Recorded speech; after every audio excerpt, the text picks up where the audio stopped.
وقال الملك ائتوني به فلما جاءه الرسول قال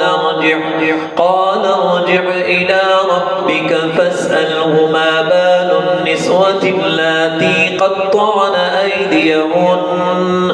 إن ربي بكيدهن عليم قال ما خطبكن إذ راوتن يوسف عن نفسه قلن حاش لله ما علمنا عليه من سوء قالت امرأة العزيز الآن حصحص الحق أنا راودته عن نفسه وإنه لمن الصادقين